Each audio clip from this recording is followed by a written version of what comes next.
Hello दोस्तों, आप लोगों का फिर से एक बार स्वागत है वाईफाई क्लासरूम में। आज हम लोग देखने जा रहे हैं जो कि राष्ट्रीय और अंतर्राष्ट्रीय लेवल पे एक मुद्दा बन चुका है, वह है पेगासस स्पाईवेयर। इसके बारे में हम लोग जानने की कोशिश करेंगे कि आखिर ये पेगासस स्पाईवेयर होता क्या है, जो कि ये मुद्दा इतना ऊपर उठते जा रहा है, इतना आगे बढ़ते जा रहा है। इसके लिए बहुत सारे याचिका भी दायर किए गए हैं सुप्रीम कोर्ट में। तो हम लोग देखते हैं ये जो पेगासस स्पाईवेयर है वो आखिर होता क्या है। तो एक तरीके से मेलवेयर सॉफ्टवेयर होते हैं, उसी तरीके से स्पाईवेयर भी होता है।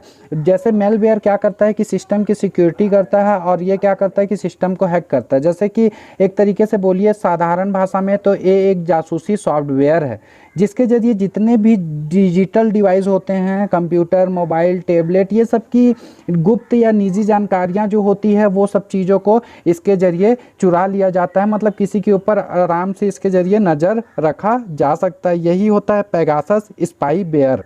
तो हम लोग जानने की कोशिश करते हैं कि आखिर ये सॉफ्टवेयर क्या मार्केट में मिलता है, या फिर ये आता कैसे है, काम कैसे करता है, कैसे हैक करता है। ये सब चीज़ों को हम लोग जानते हैं और सुप्रीम कोर्ट क्या बोली इस पर, और सबसे पहले ये मुद्दा कब आया था, वो सब चीज़ों को हम लोग इस वीडियो के माध्यम से देखेंगे। तो वीडियो के लास्ट तक आप लोग बने रहिए, और जो भी इस चैनल में नया कृपया करके सब्सक्राइब कर दीजिए, साथ में बेल आइकन को दबा दीजिए ताकि जितने भी नए वीडियो का नोटिफिकेशन आप तक जल्द से जल्द पहुँच जाए।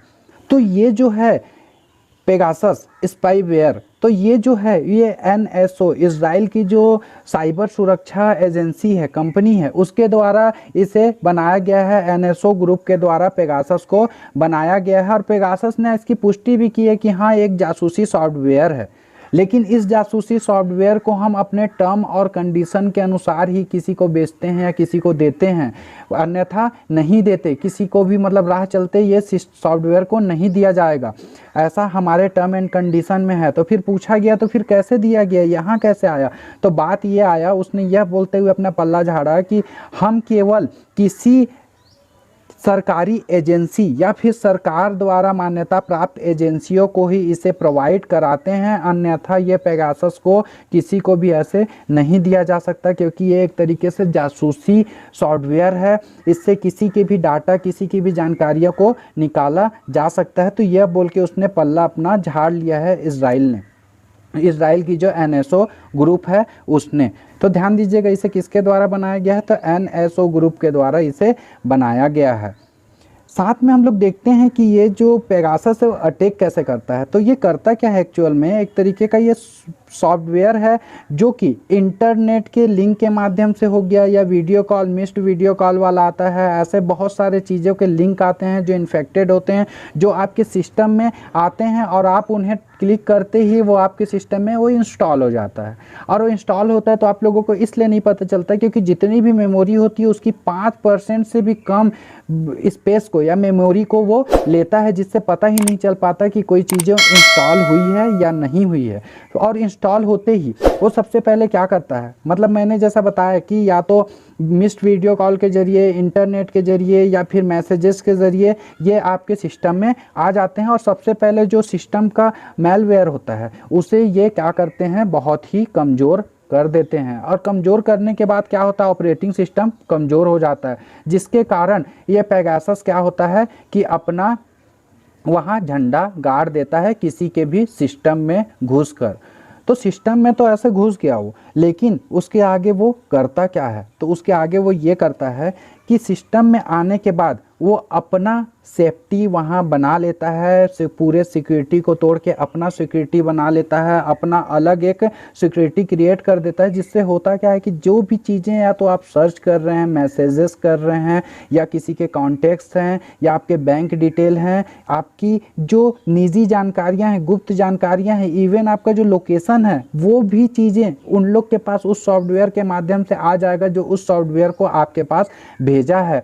साथ में आपके पूरे नेटवर्क एरिया में उन लोग का कवरेज हो जाएगा। आप किससे बात कर रहे हैं, किससे वीडियो कॉल कर रहे हैं, ऑडियो कर रहे हैं, या फिर मैसेजेस कर रहे हैं, उस माध्यम से भी ये क्या करते हैं कि पूरे डेटा को या उन गतिविधियों पे नज़र रखते हैं, और वो जितने भी डेटा चोरी करके अपने ऑपरेटर तक उसे पहुंचा देते हैं। किसके माध्यम से, तो ये पेगासस के माध्यम से। वो अपने जिसके सिस्टम में वो डला उसके सिस्टम के सेटिंग को भी वो चेंज कर देते हैं। जितने भी डिटेल मतलब जितने भी आपकी खुफिया जानकारी या ऐसी जानकारियाँ होगी जो मोबाइल में आप रखते होंगे, तो आप ध्यान दीजिए वो सब चीज़ें मोबाइल बिल्कुल भी सेफ़ नहीं है, क्योंकि ऐसे ऐसे बहुत सारे सॉफ्टवेयर हैं जो कि हैक कर लेते हैं मोबाइल को और मोबाइल की पूरी जितनी भी जानकारियाँ हैं वो सब जानकारियाँ को निकाल लेते हैं।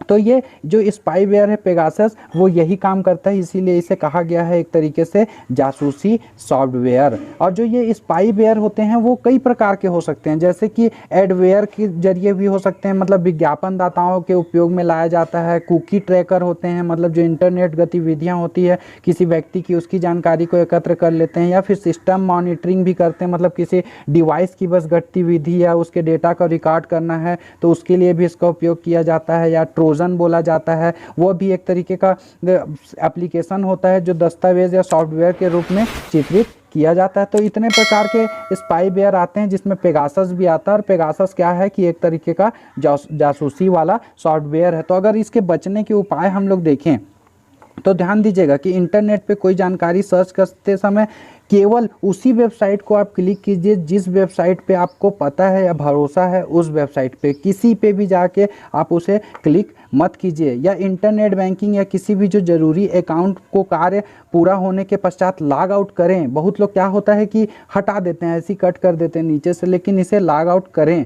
और साथ में पासवर्ड टाइप करते समय जो रिमेंबर पासवर्ड या फिर कीप लॉगिंग जैसे ऑप्शन पर क्लिक बिल्कुल नहीं करना चाहिए। आप पासवर्ड ही तो डालना, आप दोबारा डाल लीजिए।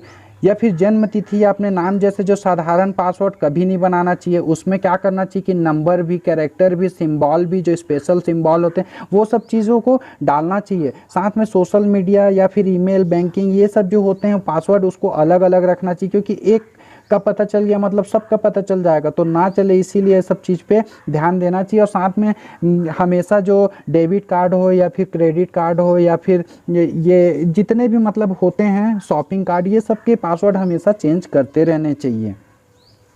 तो ये बात पहुंचती है सुप्रीम कोर्ट पे। तो सुप्रीम कोर्ट ने इस मामले को मतलब जितने भी याचिकाकर्ता आए थे तो वो याचिकाकर्ता जैसे सवाल उठाए तो सुप्रीम कोर्ट के जो चीफ जस्टिस हैं वो सुनवाई कर रहे थे याचिकाकर्ता के, और उन्होंने ये कहा कि ऐसा अगर हुआ तो आईटी एक्ट के तहत आप लोगों ने शिकायत दर्ज क्यों नहीं की, या फिर आप लोगों ने एफआईआर दर्ज क्यों नहीं करवाई।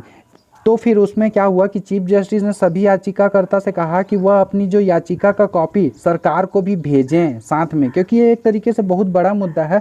और इस मामले में अगले जब सुनवाई होगा तब तक के लिए कहा गया कि जो अगली सुनवाई होगी या जितनी भी सुनवाई होगी तो हो याचिकाकर्ता या फिर इन लोगों पे दबाव बना के सरकार या फिर कोई उन्हें फ़ायदा उठाने की कोशिश ना करें। और साथ ही साथ यह कहा गया याचिकाकर्ता के लिए कि अगर आप लोग जो दायर किए हैं याचिका, या ये सिर्फ क्या सोशल मीडिया या फिर सिर्फ अखबारों के आधार पे ही याचिका आप लोग दायर किए हैं, अगर ऐसा किए हैं तो इस पे बिल्कुल सुनवाई नहीं होगी। आप लोग इसका सबूत भी दीजिए कि आखिर ऐसा हुआ है, तब तो हम आगे की कार्रवाई करेंगे। फिर ही अंदर जानकारी निकाली जाएगी कि क्या ऐसा हुआ था या नहीं हुआ था। क्योंकि व्हाट्सएप ने इन चीज़ों को माना है। व्हाट्सएप ने कहा है कि हाँ हमारे ज़रिए इस सॉफ्टवेयर को डाला गया, लेकिन क्यों डाला गया, कैसे डाला गया, ये हमें नहीं पता, ऐसे इतनी सिक्योरिटी के बाद भी। तो फिर इस पे सवाल उठता है सरकार के ऊपर कि आखिर ऐसा हुआ है तो कैसे हुआ है, इसका गलत मिसयूज़ क्यों किया जा रहा है। क्योंकि बहुत सारे जो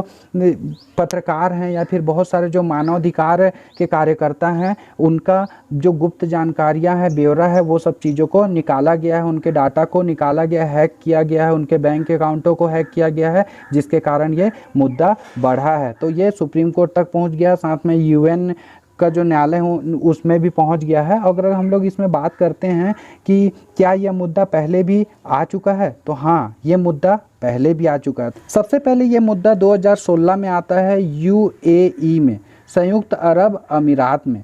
वहाँ के जो मानवाधिकार कार्यकर्ता अहमद मंसूर हैं उनकी बदौलत ये जानकारी मिली, क्योंकि हुआ ये कि उनको कई एसएमएस प्राप्त हुए थे जो उनके मुताबिक संदिग्ध थे। और वो क्या हुआ कि वो गलत लिंक उनके पास भेजे गए गलत मकसद से, और उन्हें थोड़ा डाउट होने लगा। तो उससे वो क्या किए कि अपना फ़ोन जो आईफोन 6 था उसे टोरंटो विश्वविद्यालय के सिटीज़न लैब में जानकारों को वो दिखाए, और वो जानकार उन्हें ये बताए कि हाँ जो ये आपका लिंक क्लिक हुआ था उसके जरिए जो आईफोन मेलवेयर से संक्रमित हो चुका है और उस मेलवेयर को पेगासस नाम दिया गया था जिसके जरिए संक्रमित हुआ था। और फिर यह उनके द्वारा कहा गया कि एक तरीके से सबसे जटिल हमला बताया गया था, एक मानवाधिकार कार्यकर्ता के ऊपर ऐसा हुआ था। तो मतलब 2016 में पहला केस आ चुका था और उसके बाद ये केस अब आ रहा है जो कि बहुत ही ऊंचे लेवल पे गर्मा गर्मी वाला माहौल है। सरकार पे सवालिया निशान लग रहे हैं कि आखिर ऐसा कैसे हो सकता है।